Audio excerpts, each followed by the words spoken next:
It all started on Christmas Eve when a pregnant woman sat alone in darkness while her husband kissed his mistress on live television. He thought she was too weak to fight back. He thought she would beg him to stay. He was dead wrong. By the time he came home 3 days later, the house was sold. $2 million on had vanished from his accounts, and divorce papers were waiting on the kitchen counter. What he didn't know was that his wife had discovered everything.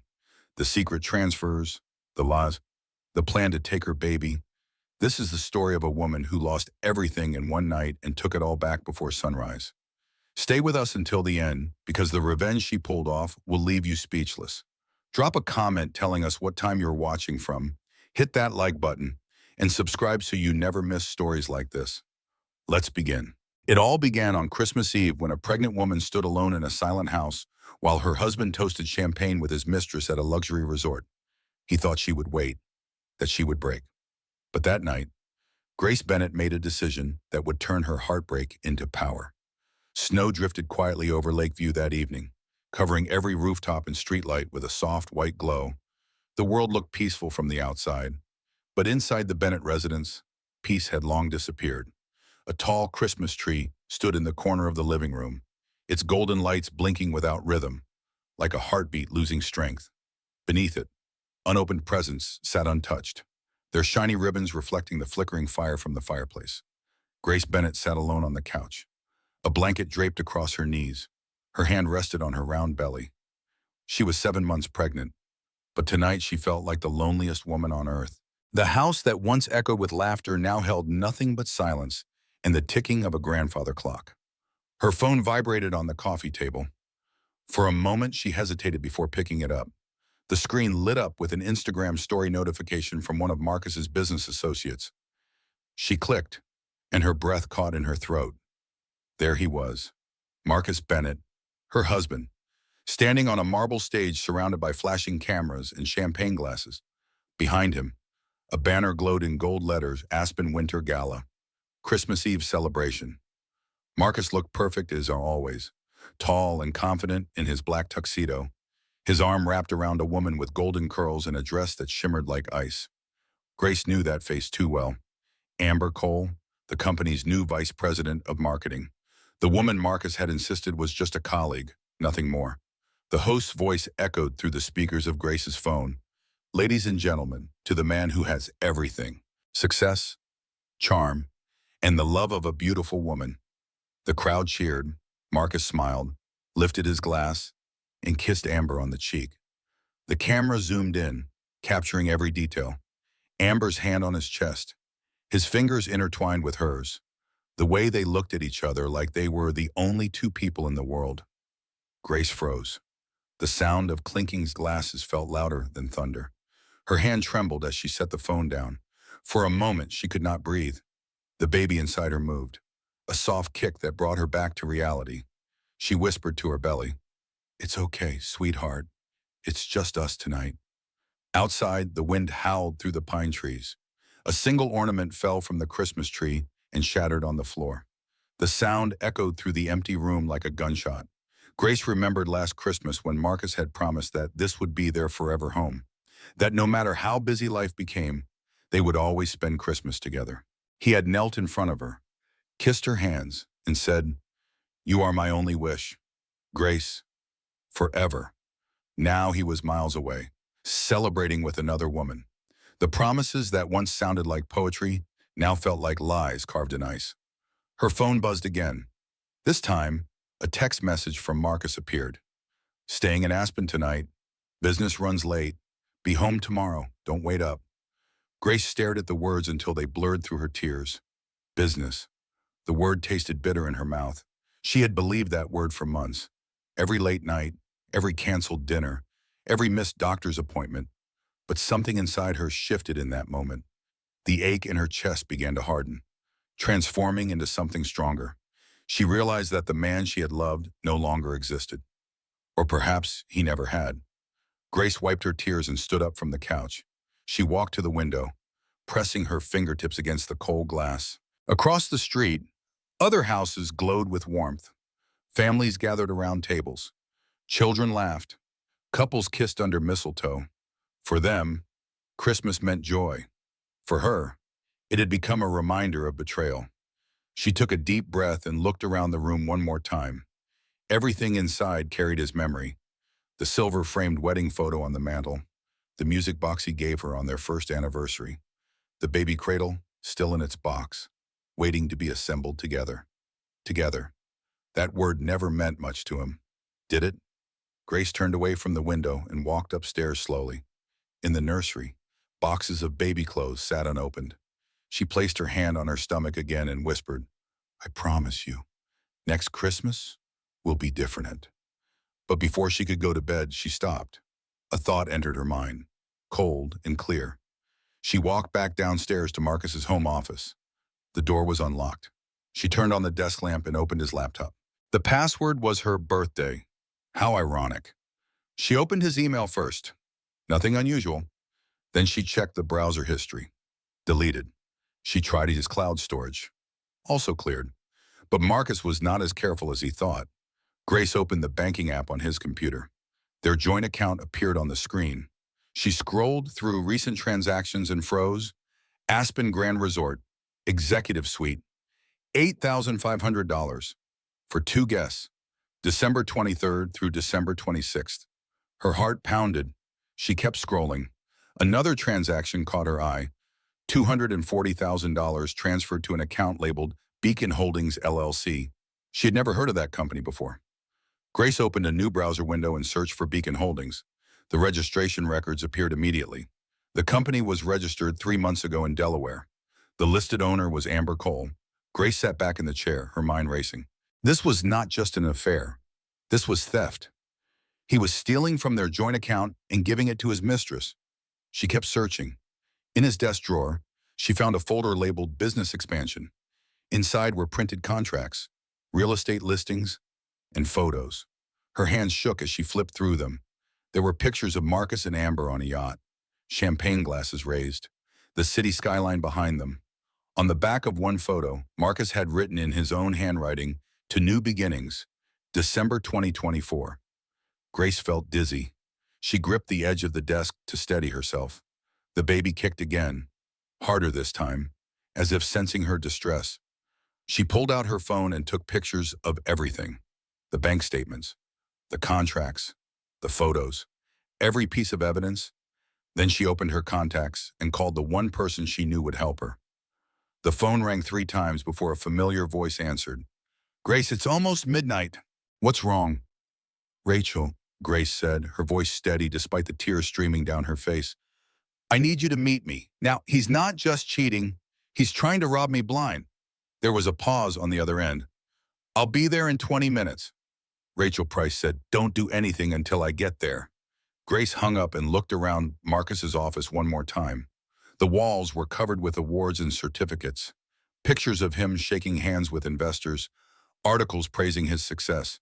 But none of it was real. It was all built on lies. Another text message arrived from Marcus. "Stay home. Don't embarrass me with your hormones." Grace read it twice. Then she deleted it and blocked his number. She walked back to the living room and sat down on the couch.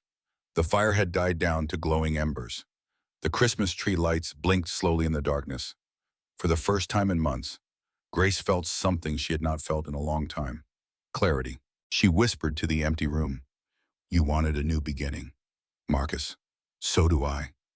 Outside, the snow continued to fall, heavier now, swirling like a storm trying to erase the past. 20 minutes later, headlights cut through the falling snow outside Grace's house. Rachel Price stepped out of her car, carrying a leather briefcase and wearing a long black coat dusted with snowflakes. She hurried up the walkway and Grace opened the door before she could knock. "Show me everything," Rachel said without greeting. They sat at the kitchen table under the harsh fluorescent light. Grace spread out the printed documents, photos, and her phone showing the bank transfers. Rachel put on her reading glasses and examined each piece carefully, her expression growing darker with every page. "This is worse than I thought," Rachel said finally. $240,000 transferred to a shell company owned by his mistress. That's felony fraud, Grace. And if he did this without your knowledge, it's theft from a joint account. Grace wrapped her hands around a cold cup of tea. "What do I do?" Rachel leaned forward. "We have a very small window. If Marcus realizes you know, he'll move the rest of the money. We need to act fast. 3 steps. First, we freeze all joint accounts tomorrow morning.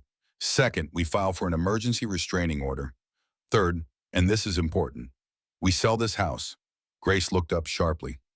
Sell the house? It's in your name only, right? Your father left it to you before you married Marcus. Grace nodded slowly. Yes, Dad made sure of that. He never trusted Marcus. Smart man, Rachel said. That means Marcus has no legal claim to this property. We can sell it, put the money in your separate account, and he can't touch it. It's your only leverage right now. Grace felt the tears building again, but she forced them down. I'm 7 months pregnant, Rachel. I have $3,000 in my personal account. He controls everything else. How am I supposed to survive? Rachel reached across the table and took Grace's hand. You're going to survive because you're stronger than he thinks. And because I'm not going to let you fall. We'll get through this. But you need to decide right now if you're ready to fight. Grace looked at the photos of Marcus and Amber spread across the table. She thought about the years she had spent supporting his career, believing his promises, trusting his lies. She thought about the baby moving inside her, the child who deserved better than a father who saw him as an inconvenience. I'm ready, Grace said quietly. Good, Rachel said. Then here's what we do. At 8 o'clock tomorrow morning, I'll file the restraining order and the emergency motion to freeze assets. At 9 o'clock, we meet with a real estate broker I trust. By noon, this house will be listed. And by tomorrow night, Marcus will come home to find out he's lost everything. Grace took a deep breath. Do you really think we can do this in one day? Rachel smiled grimly. I've done it in less. The law is on your side. Grace, he committed fraud. He abandoned you on Christmas Eve while you're pregnant. No judge in this county will side with him. They worked through the night, copying documents, writing statements, preparing evidence. At 3 in the morning, Rachel finally stood up and stretched. Get some rest, she said. Tomorrow is going to be a long day. After Rachel left, Grace walked through the house one more time. Every room held memories. The kitchen where they had cooked together in the early days. The living room where they had watched movies curled up on the couch. The bedroom where she had believed his promises. But those memories belonged to a different person.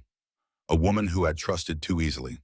Grace went upstairs and packed a small suitcase. Just the essentials. Clothes, documents, her laptop. She would need to find somewhere else to stay once the house sold. But that was a problem for tomorrow. She lay down in bed, one hand on her belly, and whispered to her baby, everything's going to change now, sweetheart. But I promise you'll be safe. That's all that matters. For the first time in months, despite everything, Grace fell into a deep sleep, not because she was at peace, but because she had found purpose. The next morning arrived cold and bright. Grace woke at 7 and got ready quickly. She dressed in a simple navy dress that fit over her pregnant belly, pulled her dark hair back, and put on minimal makeup. She wanted to look composed, not broken. At 7:45, Rachel arrived again with Walter Green, a silver-haired man in his 60s wearing a wool coat and carrying a briefcase. Grace, Walter said warmly, taking her hand. Your father was one of my closest friends. When Rachel called me this morning and explained your situation, I knew I had to help. Thank you for coming, Grace said. Walter looked around the house appraisingly. Beautiful property. Your father bought this 30 years ago and left it to you. He was a wise man. This house is worth at least $1.4 million in today's market. Can we really sell it that quickly? Grace asked. Walter smiled. I already made some calls. I have a buyer who's been looking for a property in this neighborhood for months. A development company. They're willing to pay cash and close within 24 hours. Grace felt dizzy. How much? $2.1 million, Walter said calmly. Grace stared at him. But you just said it's worth 1.4. Walter's expression softened. Your father once saved the CEO's son from bankruptcy 20 years ago. He gave him a loan when no bank would. That young man never forgot.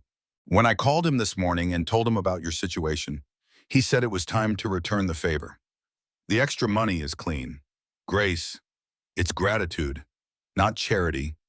Tears filled Grace's eyes. I don't know what to say. Say yes, Rachel said firmly. Because while we're signing papers here, I have someone else filing your restraining order at the courthouse. Grace nodded. Yes, let's do it.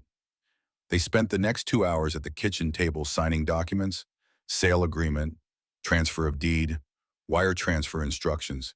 Everything moved with shocking speed. At 11:30, Walter stood up and shook Grace's hand. It's done. The money will be in your new account by 5 o'clock this afternoon. $2.1 million. Grace, you're going to be fine. After Walter left, Rachel made another phone call. The restraining order was granted, she said, and the judge agreed to freeze all joint accounts pending investigation. Marcus can't touch any of that money now. Grace sat down slowly, feeling the weight of what they had just accomplished.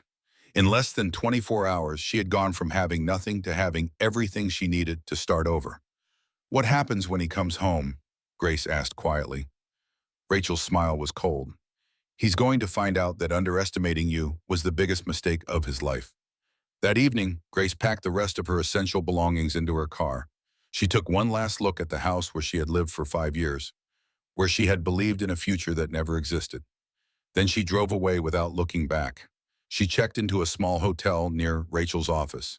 It was not luxurious, but it was safe. She ordered room service, took a hot shower, and lay down on the bed. Her phone buzzed. A message from an unknown number. Coming home tonight.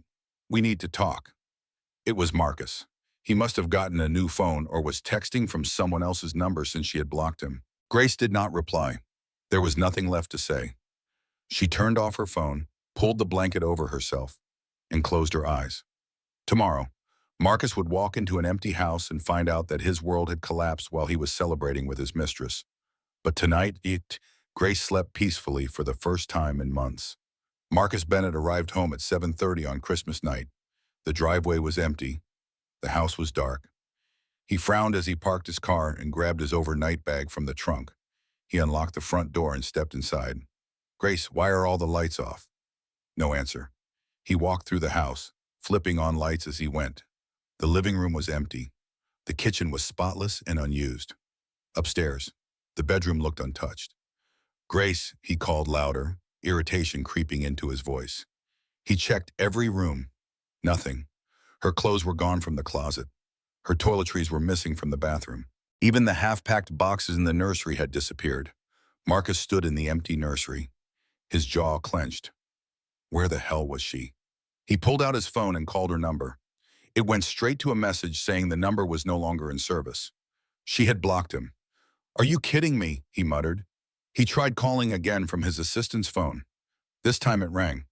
No answer. Marcus went back downstairs and noticed something on the kitchen counter. A large manila envelope with his name written on it. He tore it open. Inside were legal documents. The first page made his blood run cold. Emergency restraining order. Grace Bennett versus Marcus Bennett. He flipped through the pages, his face turning red. Petition for dissolution of marriage. Notice of asset freeze. And finally, a letter from a law firm he didn't recognize.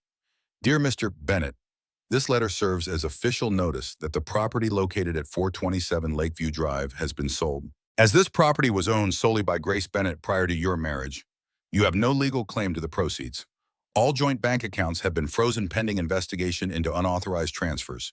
You are hereby ordered to vacate the premises within 24 hours and to have no contact with Mrs. Bennett except through legal counsel. Signed, Rachel Price, attorney at law. Marcus read it 3 times, unable to believe what he was seeing. She sold the house, their house. He grabbed his phone and called his lawyer. It rang 6 times before a sleepy voice answered. Marcus, it's Christmas night. What's wrong, oh? She's filing for divorce, Marcus shouted. And she sold the house without telling me. Can she do that? His lawyer was quiet for a moment. Was the house in her name only? I don't know. Does it matter? It matters completely. If she owned it before the marriage, it's separate property. She can sell it whenever she wants. You have no claim. Marcus felt like the floor was dropping out from under him. What about the joint accounts? Did you transfer any money out recently? Marcus hesitated. Some for business purposes. How much? $240,000. His lawyer swore quietly. Marcus, please tell me you had her written permission for that. It was my money too. I earned it. That's not how joint accounts work during a marriage. If she reports it as unauthorized, especially while she's pregnant, you could be facing fraud charges. Did you spend any of that money on anyone other than your wife? Marcus said nothing. Marcus, I need you to fix this, Marcus said through gritted teeth. Whatever it takes. She can't just destroy my life like this. I'll see what I can do too. But Marcus, if she has evidence of infidelity and financial misconduct, you're in serious trouble. Judges don't look kindly on men who cheat on their pregnant wives and steal from joint accounts. Marcus hung up and threw his phone across the room. It hit the wall and clattered to the floor. He stood in the empty house, breathing hard. How had this happened? Yesterday he was celebrating at the gala with Amber, planning their future together. Today his wife had vanished and taken everything with her. He called Amber. She answered on the first ring. Marcus, I was just thinking about you. When can I see you again? Amber, I need you to do something for me, Marcus said, forcing his voice to stay calm. That money I transferred to your account last month, I need you to transfer it back. There was a pause. Why? Grace found out about the transfers. She's claiming it was unauthorized. If you send it back now, I can prove it was just a temporary loan for business purposes. Marcus, I already spent some of that money. His stomach dropped. How much? About $50,000. I bought that condo we talked about. The one where we were going to live together after you divorced her. Marcus closed his eyes. Amber, I need that money back. All of it. Or I'm going to jail. You said the money was mine. You said it was a gift. Plans changed. Send it back, now. No, Amber said coldly. You gave it to me. It's mine. And honestly, Marcus, if you're going to jail, I don't think we should see each other anymore. I can't be involved in legal problems. Amber, wait. The line went dead. Marcus stared at his phone in disbelief. After everything he had given her, she was abandoning him. He tried calling her back. She had blocked his number. Marcus sank onto the couch and buried his face in his hands. This could not be happening. Not to him. He was Marcus Bennett. He was successful. He was smart. He was in control. But Grace had outmaneuvered him completely. While he was distracted with Amber, his wife had been planning her escape with terrifying precision. His phone buzzed. A text from an unknown number. Mr. Bennett, this is Officer Davis. You have 24 hours to vacate the property at 427 Lakeview Drive. If you are still present after that time, you will be arrested for trespassing. This is your only warning. Marcus threw his phone again. This time it shattered against the marble fireplace. He spent that night alone in the empty house, surrounded by boxes and silence, realizing too late that he had underestimated the quiet woman he had married. The woman who never raised her voice, who always forgave him, who believed every lie he told. That woman was gone, and in her place was someone he did not recognize at all. Someone who had taken everything and disappeared like smoke. The next morning, news broke across social media and local news outlets. Someone had leaked the story to the press, and by 8 o'clock, Marcus Bennett's name was trending. Tech CEO under investigation for financial fraud. Marcus Bennett accused of stealing from pregnant wife.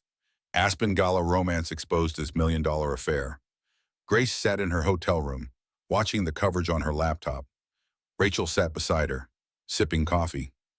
I didn't release this information, Rachel said, but I'm not surprised someone did. Court filings are public record. Any journalist could have found it. Grace watched as the news showed footage from the Aspen Gala. Marcus and Amber kissing, their fingers intertwined, the host's voice calling them a beautiful couple. Then the screen split to show Grace's wedding photo from 5 years ago. Young, smiling, hopeful. The reporter's voice narrated, while Marcus Bennett celebrated Christmas Eve with his vice president of marketing, his pregnant wife was home alone, discovering hundreds of thousands of dollars missing from their joint account. Sources say Grace Bennett, a licensed architect, filed for divorce on Christmas Day and has been granted an emergency restraining order. Grace's phone began ringing. Unknown numbers, reporters, Marcus's business partners, his mother. She declined every call except one, Detective Harris from the Financial Crimes Unit. Mrs. Bennett, the detective said, I'm calling about the complaint filed regarding unauthorized transfers from your joint account. Would you be available to come in for an interview this afternoon? Yes, Grace said. Yeah, I have all the documentation. Good. Bring everything, bank statements, account access records, anything showing you did not authorize those transfers. We take spousal financial abuse very seriously. After hanging up, Grace looked at Rachel. This is really happening. Yes, Rachel said, and it's about to get worse for him. I received something interesting this morning. She opened her laptop and turned it toward Grace. An email from an attorney representing Amber Cole. Amber's lawyer claims Marcus defrauded her as well. Rachel said, apparently he promised to buy her a condo with business profits, took $50,000 from her personal account for the down payment, and the property doesn't exist. She's filing a civil suit against him. Grace stared at the email. So she's claiming to be a victim now. Convenient, isn't it? Rachel said dryly. She's trying to distance herself before the fraud investigation hits her too. But here's the interesting part. If we can prove she knew about the money coming from your joint account, she's an accomplice. I'm betting she'll flip on Marcus to save herself. Grace felt a strange mixture of satisfaction and disgust. They deserve each other. That afternoon, Grace met with Detective Harris at the police station. She brought printed bank statements, screenshots of transactions, and the photos she had found in Marcus's office. Detective Harris was a serious woman in her mid-40s with sharp eyes and a no-nonsense demeanor. She reviewed everything carefully, making notes. Mrs. Bennett, you said you never authorized these transfers. Never, Grace said. I didn't even know about that company until I searched for it online. It's registered to Amber Cole, and your husband had access to your joint account. We both did, but I never transferred any money out. Only he did. Detective Harris nodded. This is textbook financial fraud. The fact that you're pregnant makes it worse. Judges consider that evidence of vulnerability and abuse. How far along are you, Passion? 7 months. The detective's expression hardened. He stole from you while you were carrying his child. That's not just fraud. That's cruelty.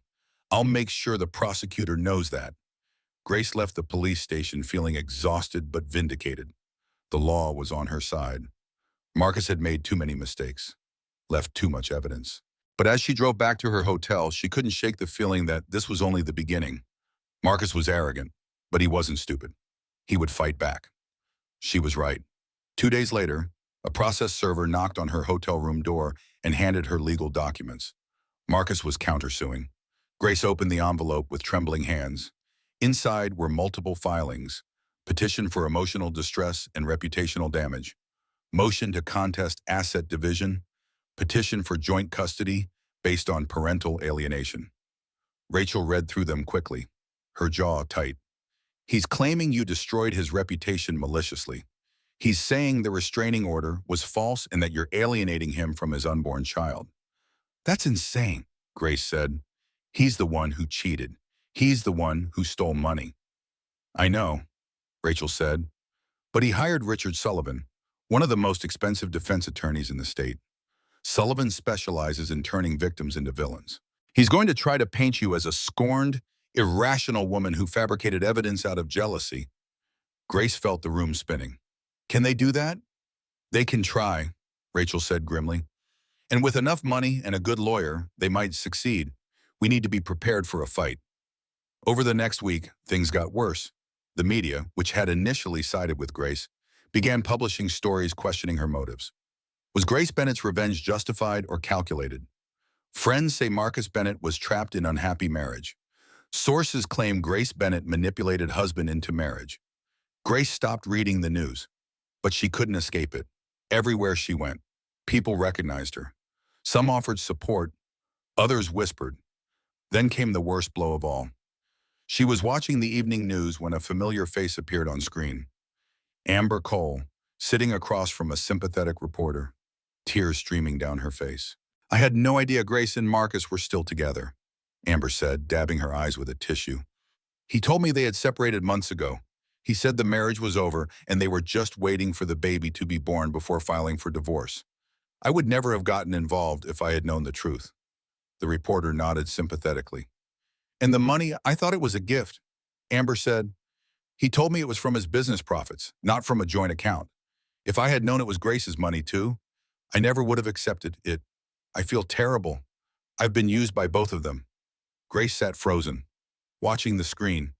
The woman who had stolen her husband was now playing the victim on national television. The reporter continued, "Some people are saying Grace Bennett orchestrated this entire situation to destroy her husband's reputation. What do you think?" Amber paused, then said quietly, "I think Grace is a smart woman who knew exactly what she was doing. I'm not saying she's wrong to be angry, but I wonder if this was really about protecting her baby or about punishing Marcus." Grace turned off the television. Her hands were shaking so badly she could barely hold the remote. Rachel called 5 minutes later. "Don't watch the news. It's all lies." "Too late," Grace whispered. "How is this happening? How am I the villain?" "Because Marcus has money and power," Rachel said. "And people like him always find a way to rewrite the story. But Grace, you need to listen to me. We have evidence. We have truth. And in the end, that's what matters." But that night, as Grace lay alone in her hotel room, she wasn't sure anymore. Maybe truth didn't matter. Maybe power was all that mattered. Her baby kicked softly, reminding her why she was fighting. She placed both hands on her belly and whispered, "I won't give up. I promise." But deep down, for the first time, she wondered if she was going to lose. 3 weeks later, Grace received another devastating blow. She was at Rachel's office reviewing documents when her phone rang. It was her doctor's office. "Mrs. Bennett, this is Dr. Catherine Pierce. I need you to come in immediately. There's been a complication." Grace's heart stopped. "What kind of complication?" "Your blood pressure is dangerously high. Combined with the stress levels you reported at your last visit, we're concerned about preeclampsia. You need to be monitored closely or you could lose the baby." Grace hung up and looked at Rachel. "I have to go to the hospital." "I'll drive you," Rachel said immediately. At the hospital, Dr. Pierce examined Grace thoroughly. The diagnosis was grim. Severe stress had triggered early signs of preeclampsia. If her blood pressure didn't stabilize, they would have to induce labor early, which could endanger both Grace and the baby. "You need complete bed rest," Dr. Pierce said firmly. "No stress, no court appearances, no fighting. Your body is shutting down because it can't handle the trauma you're under." Grace lay in the hospital bed, staring at the ceiling. "I can't stop fighting. If I stop, he wins." Dr. Pierce sat down beside her. "If you don't stop, you'll lose your baby. Is winning worth that?" Grace closed her eyes, tears streaming down her face. "No, nothing is worth that." She stayed in the hospital for 2 days under observation. Rachel visited every day, bringing updates Grace wasn't sure she wanted to hear. "The custody hearing is in 4 days," Rachel said gently.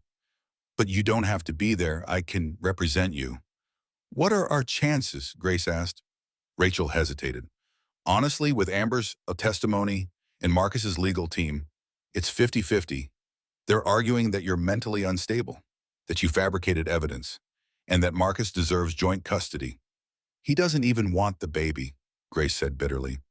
"He just wants to punish me." "I know," Rachel said, "but we have to prove that in court." On the 3rd day, something unexpected happened. Detective Harris came to visit Grace in the hospital. "Mrs. Bennett," the detective said, "I have news. We executed a warrant on Marcus Bennett's electronic devices yesterday. We found something significant." She handed Grace a tablet showing an audio file. "This was recovered from the dash cam in Marcus's car, the one you gave him as a Christmas gift last year. It automatically records audio when the car is in motion. This conversation took place on December 20th, 4 days before Christmas." Grace pressed play. Marcus's voice filled the room, clear and unmistakable. "Once the baby's born, I'll file for custody. Postnatal depression is easy to prove. She'll be emotional, unstable. We'll document everything. Then I'll have the kid, the assets, and you." Amber's voice responded. "What about the fraud investigation?" Marcus laughed. "My lawyer's handling it. We'll blame everything on Grace's mental instability. She'll be lucky to get supervised visitation. Trust me, Amber, by this time next year, she'll have nothing and we'll have everything." The recording ended. Grace stared at the tablet, unable to speak. Detective Harris sat down. "This recording was obtained legally," she said. The dash cam was in your name, registered to you. That makes any recordings your property. It's admissible in court. Grace looked up, tears streaming down her face. He planned this. From the beginning, he was going to take my baby. Yes, Detective Harris said. But now we have proof. This changes everything. Rachel arrived an hour later, and Detective Harris played the recording for her. Rachel's expression turned fierce. This is it, she said. This is exactly what we needed. Marcus just confessed to conspiracy, fraud, and parental manipulation. No judge will give him custody after hearing this. When's the hearing? Detective Harris asked. Tomorrow at 10, Rachel said. Can you testify? Absolutely, the detective said. I'll bring the full forensic report. Marcus Bennett is finished. That night, Grace slept better than she had in weeks. Not because her problems were solved, but because finally, someone would hear the truth. The next morning, Rachel helped Grace get dressed in a simple navy dress. Her baby bump was prominent now, impossible to hide. Dr. Pierce had reluctantly agreed to let her attend the hearing with strict instructions to remain calm. If your blood pressure spikes, you leave immediately, the doctor warned. The courthouse was packed with reporters and cameras. Grace kept her head down as Rachel guided her through the crowd and into the courtroom. Marcus was already there, sitting at the defense table with Richard Sullivan. He looked haggard, thinner than before, but his eyes were cold and calculating. When he saw Grace, he stared at her with pure hatred. Judge Patricia Winters entered, and everyone stood. She was a stern woman in her late 50s with no patience for theatrics. This is a custody hearing, she said, not a circus. I will hear evidence from both sides and make a determination based on the best interests of the child. Mr. Sullivan, you may begin. Richard Sullivan stood, every inch the polished attorney. Your Honor, my client Marcus Bennett is a successful businessman and devoted father who has been the victim of a vicious campaign by his estranged wife. Mrs. Bennett has made false allegations of fraud, obtained an illegal restraining order, and sold their marital home without his knowledge or consent. She has demonstrated instability and vindictiveness that make her unfit for sole custody. He called character witnesses. Marcus's business partners, his mother, people who testified that Marcus was responsible, hardworking, and deeply committed to being a father. Then Sullivan called Amber Cole to the stand. Amber wore a conservative gray suit and minimal makeup. She looked nervous, sympathetic, like someone who had been caught in the middle of something terrible. Miss Cole, Sullivan said gently, can you describe your relationship with Marcus Bennett? We were colleagues who became friends, Amber said, and eventually more, but I had no idea he was still married. He told me the marriage was over. Did you know about the money transfers? Not until recently. He told me it was his business profits. If I had known it came from a joint account, I never would have accepted it. Grace watched, her jaw clenched, as Amber lied smoothly under oath. When Sullivan finished, Rachel stood for cross-examination. Miss Cole, Rachel said calmly, you testified that you didn't know Marcus was married, but you attended company events where Grace was present. Didn't you? Amber hesitated. A few times, and you were photographed with Marcus at the Christmas gala wearing a $20,000 necklace he purchased with funds from the joint account 3 days earlier. Were you aware of that? Amber's face flushed. I don't know where the money came from. Rachel smiled coldly. We'll revisit that in a moment. No further questions. Then Rachel called Detective Harris to the stand. The detective presented the forensic evidence methodically. The bank transfers, the shell company, the timeline of fraud, and finally, the audio recording. Your Honor, Detective Harris said, I'd like to play an audio recording recovered from Mr. Bennett's vehicle dashcam. Sullivan jumped up. Objection. This recording was obtained without my client's knowledge. The dashcam was registered to Mrs. Bennett, Rachel countered. Any recordings are her legal property, and your client's own voice discussing conspiracy to commit fraud is absolutely admissible. Judge Winters considered. I'll allow it. Play the recording. The courtroom fell silent as Marcus's voice filled the space, clear and damning. Once the baby's born, I'll file for custody. Postnatal depression is easy to prove. We'll document everything. Then I'll have the kid, the assets, And you. When the recording ended, the silence was deafening. Reporters frantically typed on their phones. Marcus sat frozen, his face pale. Judge Winters looked at him with barely concealed disgust. "Mr. Bennett, did you make that statement?" Marcus swallowed. "Your Honor, I was upset. I didn't mean—" "Answer the question. Did you make that statement?" "Yes," Marcus whispered. The judge turned to Sullivan. "Does the defense have anything else?" Sullivan looked defeated. "No, Your Honor." Judge Winters reviewed her notes, then looked up. "I've heard enough. Based on the evidence presented, I'm ruling as follows." Judge Winters continued, her voice cutting through the courtroom like steel. "Mr. Bennett, the audio recording presented today demonstrates premeditated intent to manipulate custody proceedings and defraud your wife. Combined with the financial evidence of unauthorized transfers totaling $240,000, I find clear and convincing evidence of fraud, conspiracy, and parental manipulation." Marcus gripped the edge of the table, his knuckles white. "Therefore, I am granting full legal and physical custody of the unborn child to Grace Bennett. Mr. Bennett, you are prohibited from any contact with Mrs. Bennett or the child until the child reaches the age of PPM, at which point you may petition for supervised visitation. Additionally, all fraudulently transferred funds are to be returned to Mrs. Bennett within 30 days, plus punitive damages of $500,000. The courtroom erupted. Reporters shouted questions. Marcus stood up, his face red with fury. "This is insane," he shouted. "She's lying. She manipulated everything. That recording is fake." Judge Winters slammed her gavel. "Mr. Bennett, sit down or you'll be held in contempt." "I won't accept this," Marcus yelled. "She seduced me. She trapped me with this pregnancy. Everything I did was to protect myself from her." Two bailiffs moved toward him. "She's the criminal," Marcus screamed, pointing at Grace. "She stole my house. She destroyed my reputation, all because I made one mistake with Amber." Judge Winters nodded to the bailiffs. They grabbed Marcus by the arms as he continued shouting, "You'll regret this. Grace, I'll appeal. I'll take everything. That baby is mine." They dragged him from the courtroom as he thrashed and screamed. His voice echoed through the halls even after the doors closed. Grace sat perfectly still, tears streaming down her face. Rachel squeezed her hand. "It's over," Rachel whispered. "You won." But Grace didn't feel like she had won. She felt exhausted, empty. The man she once loved had become a monster she didn't recognize. Judge Winters addressed the courtroom. "I'm also ordering an immediate criminal referral to the district attorney's office for charges of fraud, conspiracy, and perjury. Miss Cole, you may wish to consult with your attorney. This court is adjourned." Outside the courthouse, reporters swarmed Grace and Rachel. Cameras flashed. Microphones were thrust in their faces.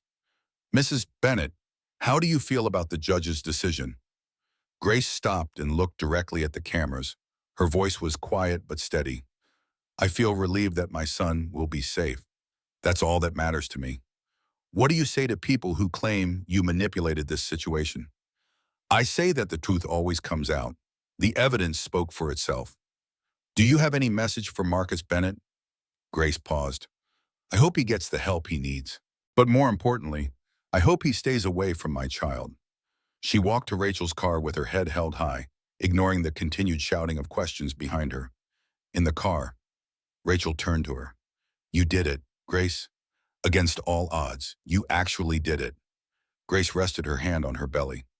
"We did it. Thank you, Rachel, for everything." "What will you do now?" Grace looked out the window at the city passing by. "I'm going to build something good, something that gives other women hope when they think they have none." 2 weeks later, Grace met with Walter Green at a small office downtown. He had helped her find a modest apartment and was now assisting with something bigger. "I want to create affordable housing," Grace told him, "for single mothers, women who've lost everything and need a safe place to start over." Walter smiled. "Your father would be proud. How much are you thinking, Ern?" "I have $2 million from the house sale. I'll use $1 million for the initial properties. Small homes, nothing fancy, but safe, clean, affordable." Walter made notes. "I know several plots of land outside the city that would be perfect. We could build 10 to 15 homes with a set budget." "Then let's do it." Grace said. Over the next few months, while her belly grew and her due date approached, Grace threw herself into the project. She designed the homes herself, simple but thoughtful structures with large windows, open spaces, and small gardens, places where women could rebuild their lives without shame. She named it Haven Homes. The story spread through social media and local news. People were moved by the architect who turned her pain into purpose. Donations poured in, volunteers offered help, construction companies provided discounted labor. 6 months after the court hearing, Grace stood at the construction site, now 8.5 months pregnant, watching the first house take shape. Rachel visited her there. "You should be resting. The baby's due in 2 weeks." "I know," Grace said, smiling. "But I wanted to see this. I wanted to know it was real." "It's real," Rachel said, looking at the rising frames of the small homes. "You're giving people hope." "Grace, that's incredible." That night, Grace went into labor. Rachel drove her to the hospital, staying by her side through the long hours. At 3:15 in the morning, Grace gave birth to a healthy baby boy. She named him Noah, a name that meant rest, peace, new beginnings. Holding him for the first time, Grace felt something shift inside her. All the anger, all the pain, all the betrayal began to fade, and what remained was love, pure and simple. "Hello, Noah," she whispered. "Welcome to our new life." Meanwhile, across town, Marcus Bennett sat in a small apartment. Alone, his company had collapsed under the weight of the scandal. Investors had pulled out. Business partners had distanced themselves. His mother had stopped returning his calls. Amber had testified against him in exchange for immunity, revealing text messages and emails that proved their conspiracy.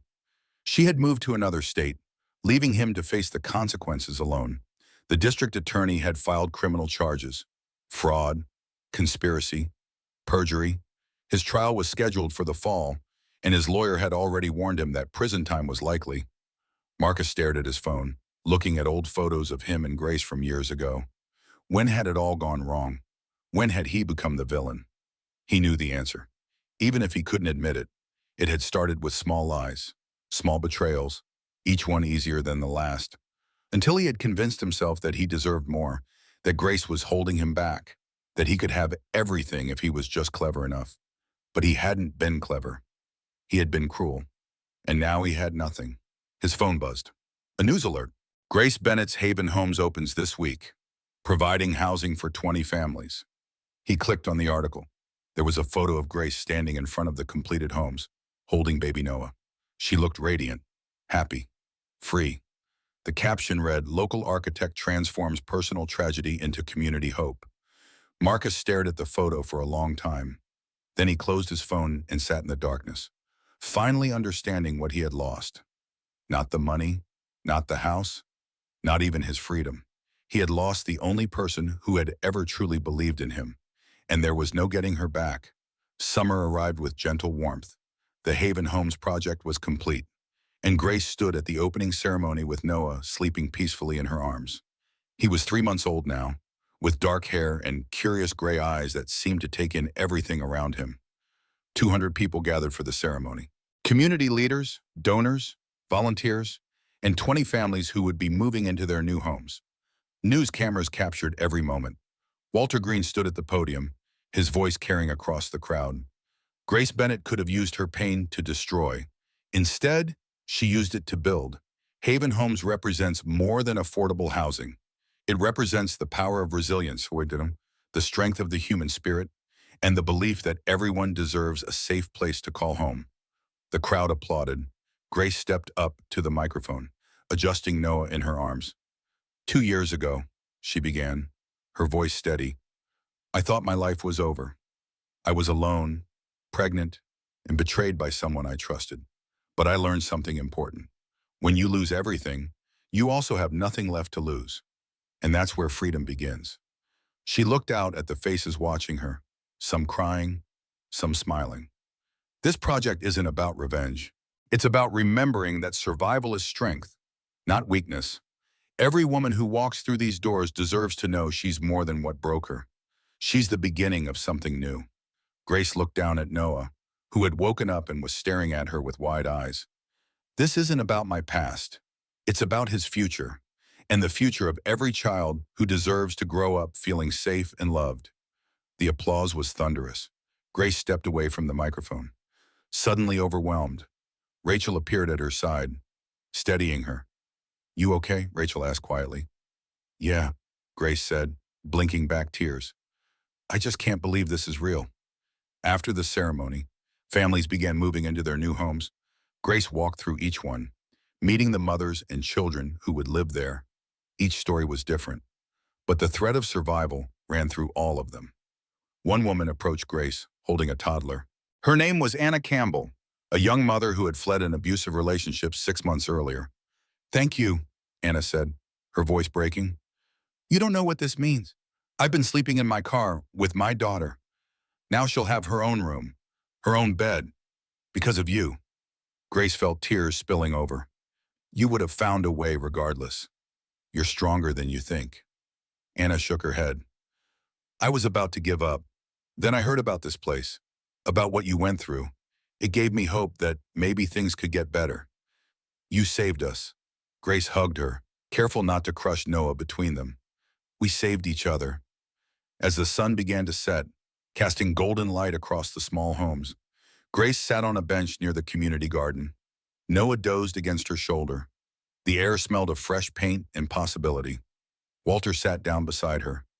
"Your father would be so proud." "Grace, he always believed in using privilege to help others. You've honored his legacy." "I wish he could see this," Grace said softly. "He can," Walter said with a gentle smile. "I'm sure of it." They sat in comfortable silence, watching children play in the small park between the houses. Laughter echoed through the evening air. The sound of new beginnings. Grace's phone buzzed. A text from an unknown number. She hesitated, then opened it. "Please, I just want to see him once. Just once. I'm his father." It was Marcus. Somehow he had gotten a new number. Grace stared at the message for a long moment. Then she deleted it without responding. Walter noticed her expression. "Him again?" "Yeah," Grace said. "He wants to see Noah." "What are you going to do?" Grace looked down at her sleeping son, his tiny hand curled against her chest. "Nothing. The judge was clear. No contact until Noah is 5. And honestly, I don't think I'll allow it even then." Marcus lost the right to be a father when he tried to use his own child as a weapon. "That's a hard decision to make," Walter said. "It's the only decision," Grace replied. "Noah deserves better than a father who sees him as property. He deserves to grow up knowing he's loved, not used." A week later, Grace received another notification. Marcus's criminal trial had concluded. He was sentenced to 4 years in prison for fraud and conspiracy. Amber received 18 months for her role as an accomplice. Rachel called Grace immediately. "Did you see the news?" "Yes," Grace said calmly. "How do you feel?" Grace was quiet for a moment, watching Noah play with colorful blocks on the floor. "I don't feel anything. He's not part of my life anymore. This is just the end of a chapter I closed a long time ago." "That's healthy," Rachel said. "A lot of people would want revenge." "Revenge doesn't interest me," Grace said. "Building something good interests me. Noah interests me. Everything else is just noise."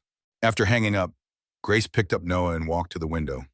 Outside, the city stretched endlessly, full of lights and life and possibility. "See that?" she whispered to Noah. "That's our world now. No fear, no lies, just us, building something beautiful." Noah gurgled happily, reaching for her face with chubby fingers. Grace laughed, a sound that came easier now than it had in years. "You're right, words are overrated. Let's just live."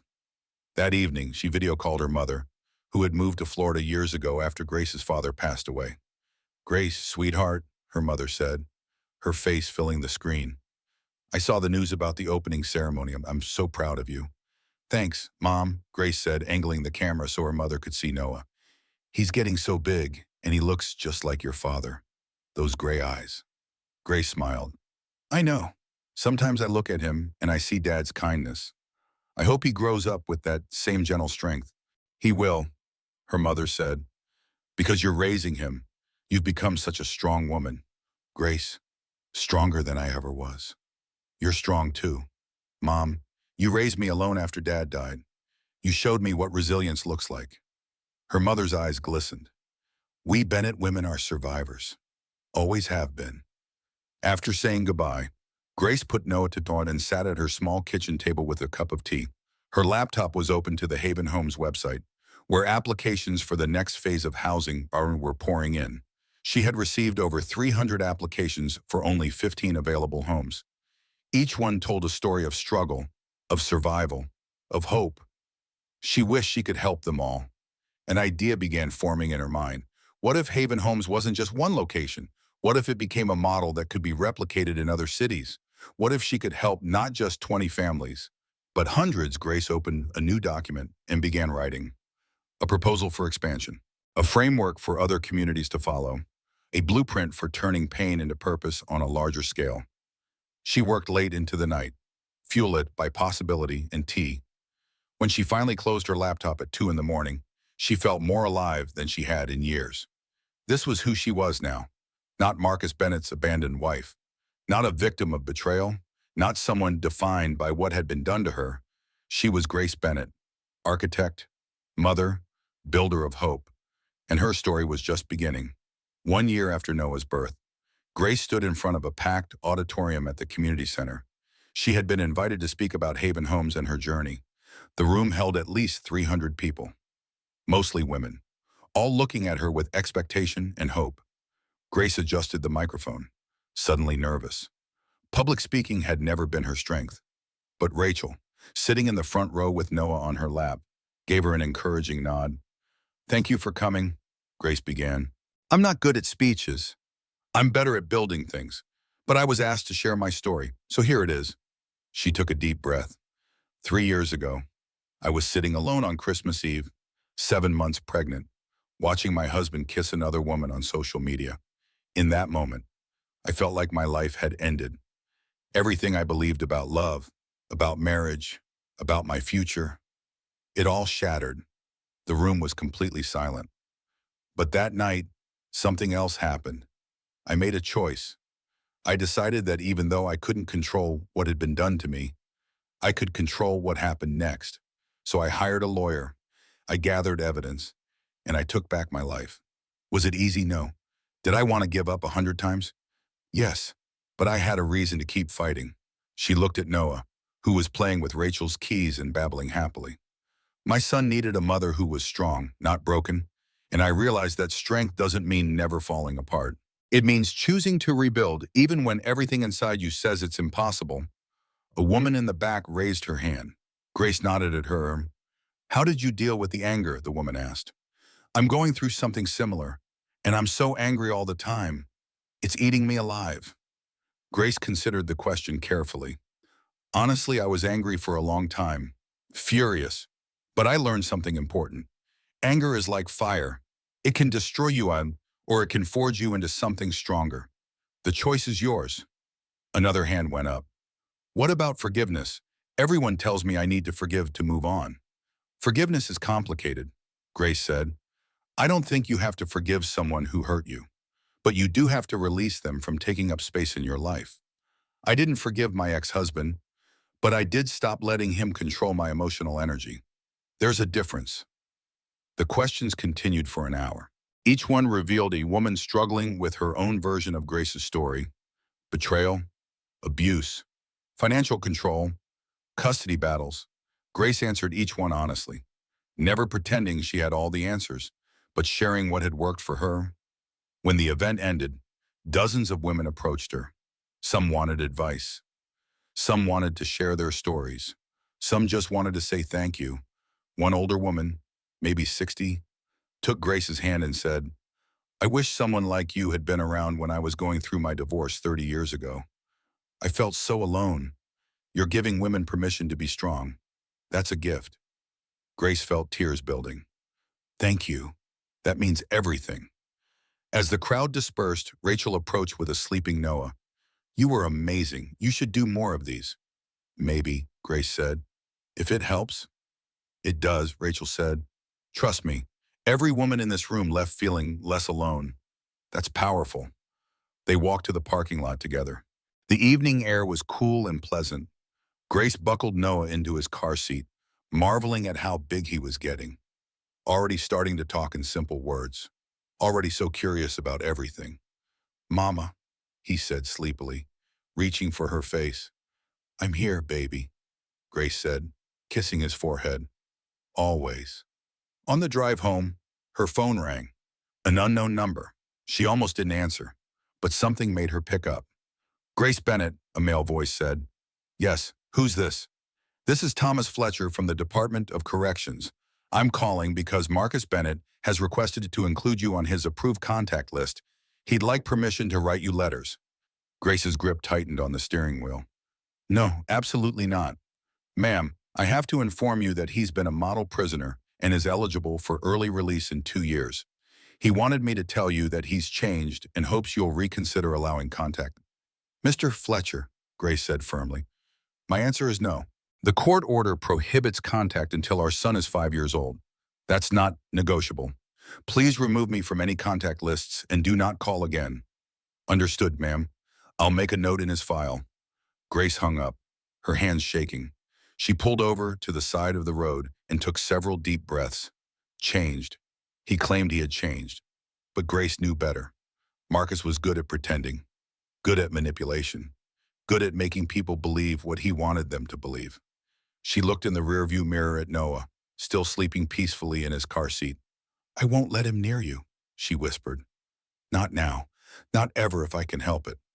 When she got home, she called Rachel and told her about the call. "He's testing boundaries," Rachel said. "Seeing if you'll bend. Don't respond. Don't engage. The court order is clear, Boam. What happens in 2 years when he gets out? We file for an extension of the no-contact order. We present evidence that he's still a threat, which he is. Leopards don't change their spots. Grace, especially not narcissists." After hanging up, Grace sat in her quiet apartment, listening to the hum of the city outside. She thought about the woman she used to be, the one who believed in happy endings and trusted too easily. That woman was gone. In her place was someone harder, yes, but also wiser. Someone who understood that love without respect was just control wearing a disguise. Someone who knew her worth and refused to settle for less. She walked to Noah's room and watched him sleep, his tiny chest rising and falling, his dark eyelashes resting against his cheeks. He looked so peaceful, so innocent, unaware of the complicated history that brought him into the world. "I'm going to teach you something important," Grace whispered to him. "I'm going to teach you that how people treat you matters more than what they promise you. That actions speak louder than words. That love is shown, not just said." Noah stirred slightly but didn't wake. Grace continued. "And I'm going to teach you to be nothing like your father. You'll be kind, honest, respectful, everything he wasn't." She kissed his forehead gently and returned to her own room. Before bed, she opened her laptop and looked at the expansion plans for Haven Homes. 3 more cities had reached out, wanting to replicate the model. Funding was coming together. More families would be helped. This was her legacy now. Not the pain Marcus had caused, but what she had built from the ashes of that pain. Grace closed her laptop and turned off the light. As she drifted towards sleep, she thought about a quote she had read once: "The best revenge is living well." But she had learned something better. The best revenge wasn't living well. It was building a life so meaningful that revenge became irrelevant. And that's exactly what she had done. 2 years passed. Noah was now 3 years old, a talkative and energetic boy who loved building blocks and asking endless questions about everything. Grace had expanded Haven Homes to 4 additional cities, helping over 100 families find safe, affordable housing. She had also started something new, a nonprofit consulting service that helped other women navigate divorce, custody battles, and financial abuse. She called it the Phoenix Project, a name that felt appropriate for women rising from the ashes of destroyed relationships. One spring morning, Grace received an email that made her pause. The subject line read "Burying" from Marcus Bennett. She stared at it for a long moment before opening it. "Grace, I know you don't want to hear from me, but I'm being released next month, and I wanted to reach out before that happens. I've spent the past 3 years in prison thinking about everything I did. I've been in therapy. I've faced what I was. I'm not asking for forgiveness. I'm not asking to be in Noah's life. I just want you to know that I'm sorry. Truly sorry. For everything. You deserve better. He deserves better. I hope you found happiness. Marcus. Grace read it twice, then closed her laptop. She called Rachel immediately. He's being released, Grace said without preamble. I know, Rachel said. I received notification yesterday. His sentence was reduced for good behavior, but the no-contact order is still in effect for 2 more years. He can't legally reach out to you or Noah. He just did, through email, Rachel swore softly. Forward it to me. That's a violation of the protective order. We can have him sent back. No, Grace said, surprising herself. Leave it. I don't want to engage with him at all, not even to punish him. I just want him to be irrelevant. Are you sure? I'm sure, so let him live with his choices. I'm done letting him take up space in my life. After hanging up, Grace sat quietly for a moment. She realized that she felt nothing reading his email. No anger, no satisfaction at his apology, no curiosity about his life, just nothing. That felt like the truest victory of all. That evening, she took Noah to the park near their apartment. He ran ahead, his little legs carrying him toward the swings. Grace followed, pushing him gently as he giggled with delight. Higher, mama, higher. Not too high, baby. You'll fly away. I want to fly, Noah declared with the absolute certainty of a 3-year-old. Grace laughed. Someday you will, but not today. As she pushed him, she noticed a man sitting on a bench nearby, watching them. He was tall, probably in his late 30s, with sandy hair and kind eyes. He smiled at her, and she smiled back politely before returning her attention to Noah. The man approached after a few minutes.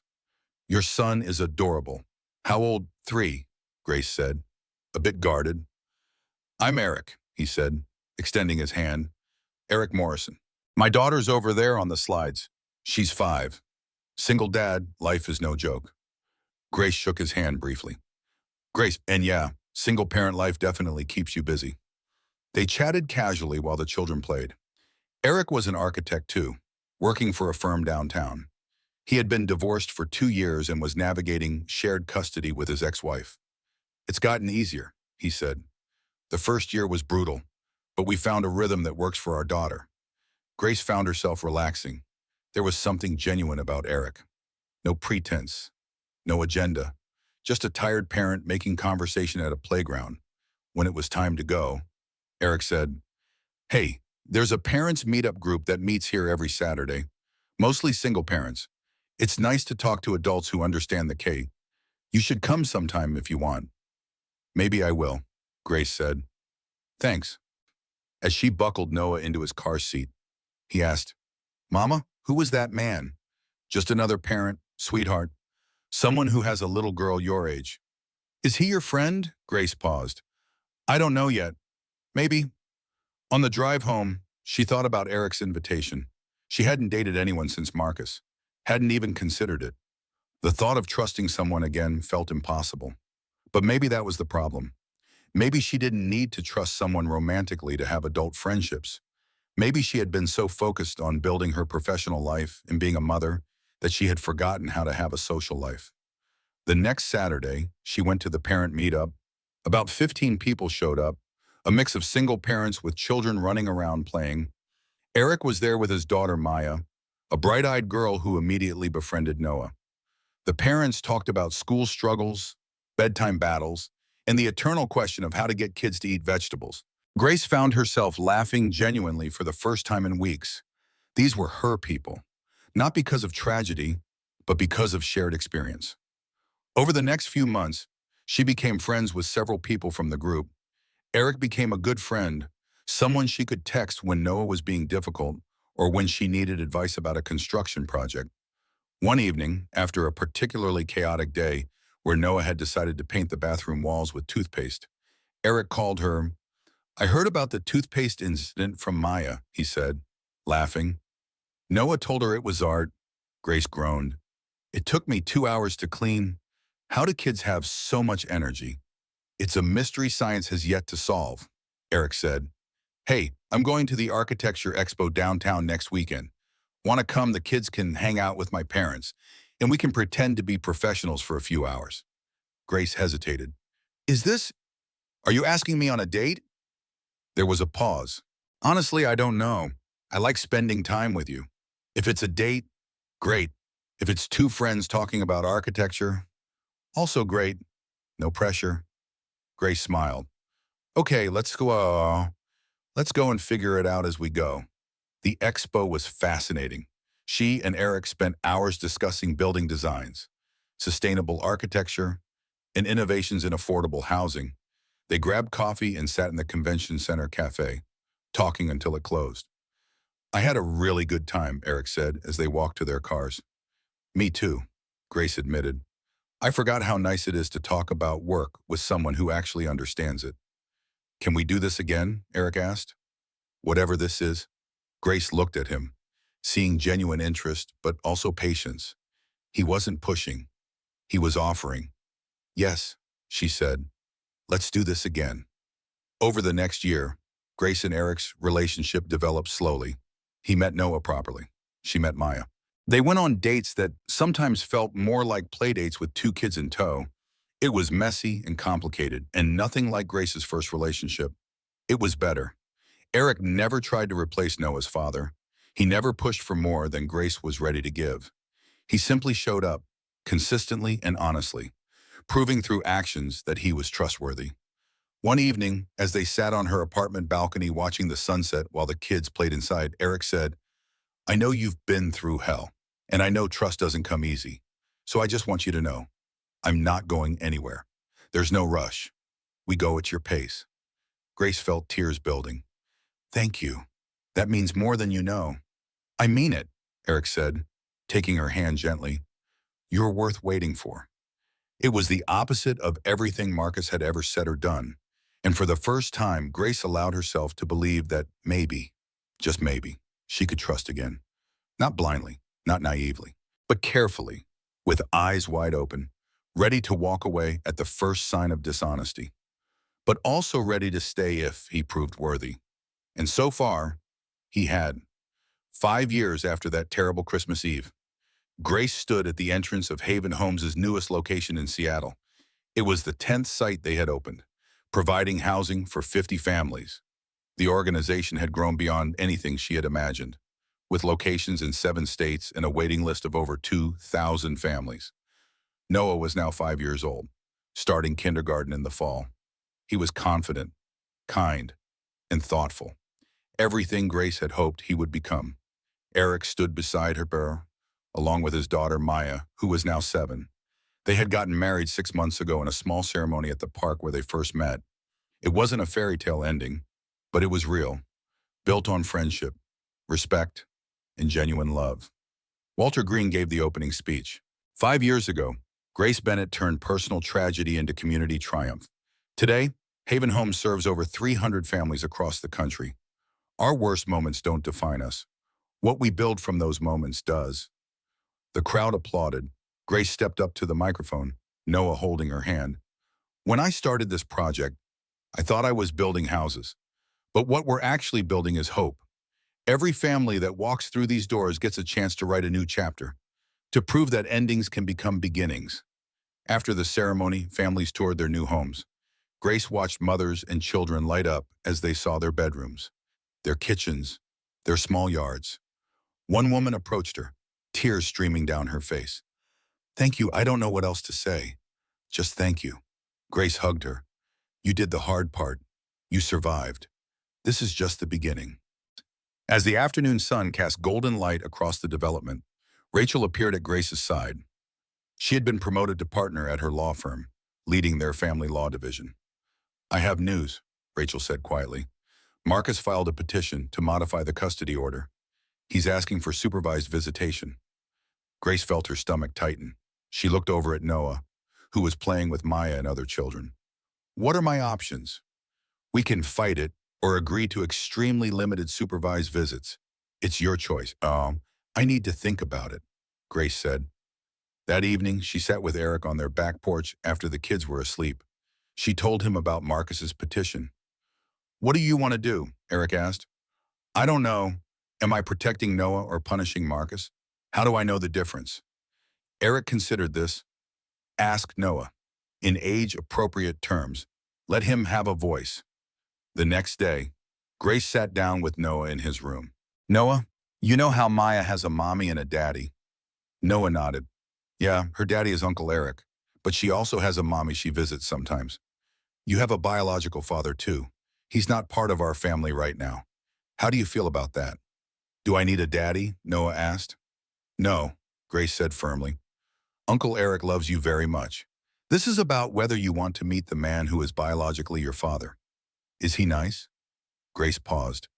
He made some mistakes, but he says he's trying to be better. I don't know if that's true. Do you want me to meet him? I want you to be happy and safe. That's all that matters. Noah looked at his blocks, then back at Grace. Can I think about it? Grace smiled. Of course you can. 3 days later, Noah came to her while she was making dinner. Mom, I don't want to meet him right now, but maybe when I'm bigger. Is that okay? Grace knelt to his level. That's perfectly okay. It's your choice, sweetheart. Always. Grace called Rachel. Noah doesn't want to meet Marcus. Not yet. Maybe when he's older. Then that's what we tell the court. The hearing was brief. Rachel presented Noah's wishes, and the judge agreed.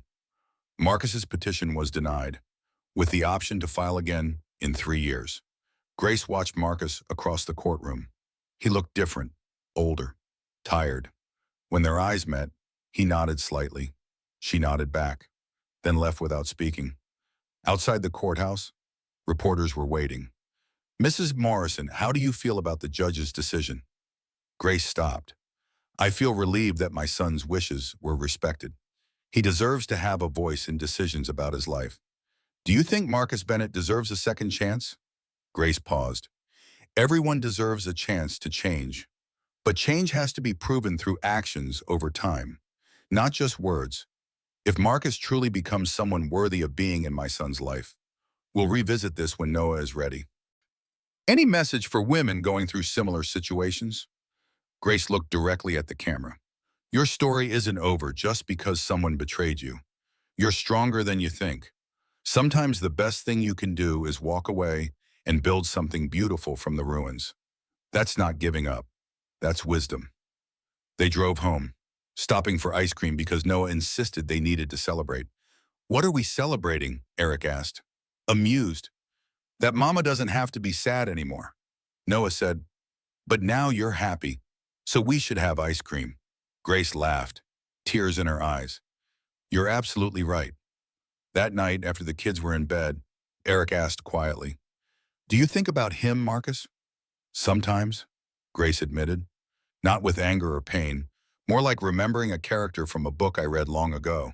He's not real to me anymore. Just a memory. That's healthy, Eric said. I spent so long being defined by what he did to me. But I'm not that person anymore. I'm defined by what I built after, by the families I've helped, by the son I'm raising, by the love I found with you. Eric kissed her forehead. I'm glad your story led you to me. Me too, Grace said. The next morning, Grace opened her laptop and began writing a memoir. She titled it When Love Ends. Life Begins, One Woman's Journey from Betrayal to Purpose. 6 months later, the book was published and became an unexpected bestseller. She went on a book tour, and at every stop, women approached her with tears, thanking her for giving them hope. One evening in Portland, an elderly woman waited until everyone else had left. I'm 83 years old, and the woman said, I stayed in a bad marriage for 50 years because I thought I had no choice. I read your book and realized it's never too late to choose yourself. Last month, I filed for divorce. For the first time in my life, I feel free. Grace hugged her, both crying. You're so brave. No, the woman said. You showed me how to be brave. As Grace drove home that night, she thought about her journey, from that cold Christmas Eve to this moment, from devastation to purpose, from victim to victor. She had learned something profound. The opposite of love isn't hate. It's indifference. And the truest form of healing isn't forgiveness. It's building a life so full and meaningful that the person who hurt you becomes irrelevant. Marcus was still out there somewhere, but he was no longer part of her life. Not in any way that mattered. When she got home, Eric and the kids were making pancakes for dinner. The kitchen was a disaster of spilled flour and broken eggs. "We're making pancakes," Noah announced proudly, "for dinner." "I see that," Grace said, laughing. "Adventures are good," Maya said wisely. "They make the best stories." Grace looked at her family, her home, her life, and felt overwhelming gratitude. "You're absolutely right," she said. "They do make the best stories." And this story, her story, was still being written. One beautiful, messy, hope-filled day at a time.